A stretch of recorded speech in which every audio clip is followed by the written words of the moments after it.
Welcome to a tater tot for Fallout 76. What's a tater tot? Well, it's a short potato masher video where I just look at both the Masher and Masher Pro's performance in a certain game without comparing it against the console versions. This is so anyone on budget hardware can get an idea of how the game will run. I've run into production delays for both my Forza Horizon 4 and Battlefield 5 Masher videos, so I'm doing this while I work through the issues. The specs for both machines are in the description, so enjoy.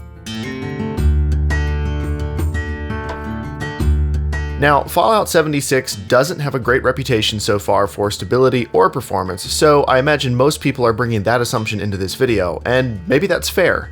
Bethesda games have always had a large number of bugs, and this is one of the more rushed Bethesda games, or at least it feels that way. Even so, I've been having more fun with this game than I ever did with Fallout 3 or 4. Technical requirements have stayed reasonable, so the regular Masher with its old quad-core processor and GTX 760 is able to maintain a consistent 30 FPS at 1080p and the high preset. 1080p and high doesn't look much different from Fallout 4, so I'd expect the Masher to run the game fine. At these settings, there isn't much noticeable pop-in or other visual issues. While many art assets and the overall art direction is starting to show its age, lighting quality and time progression do help the game look great at times. Dropping to 900p in low settings, 60 FPS is possible, albeit with quite a few drops. That happens when I'm aiming for 60 FPS at any combination of settings, and even on my personal machine, so I think that's less about the Masher's available system overhead and more about the optimization of the game. Again, if you're familiar with Fallout 76, that's probably not that much of a surprise.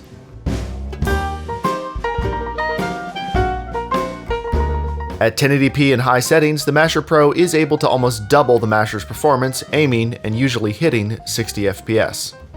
With an old hyper-threaded Xeon quad-core processor and a GTX 1060, the Masher Pro is just about the perfect 1080p machine for most new games.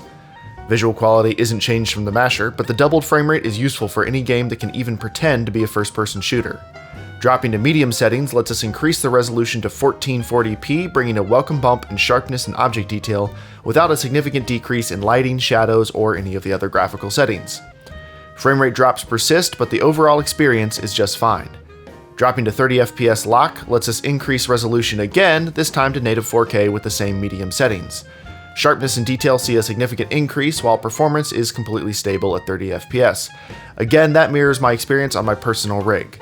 Fallout 76 doesn't have any issues at lower frame rates, but consistent high frame rates are a challenge. As variable refresh rate monitors become more and more popular, this will become less of an issue. I see the drops on my G-Sync monitor, but they're only detrimental if they get into the 40s. As long as the frame rate is in the 50s, it feels close enough to a lock 60 that it doesn't bother me.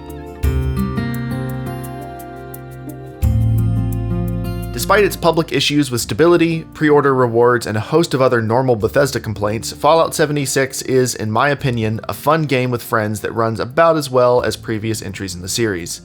If you have a computer similar in power to the Potato Masher or Potato Masher Pro, I think you'll be just fine playing the game, weird issues aside. That said, how has your experience been if you're playing the game? Are you enjoying it, or are the technical issues making that difficult? A big thank you to everyone who supports me on Patreon, and if you'd like to, check out the description for more information. Consider subscribing if you enjoyed the video, and let's continue this conversation down in the comments. Have a great day!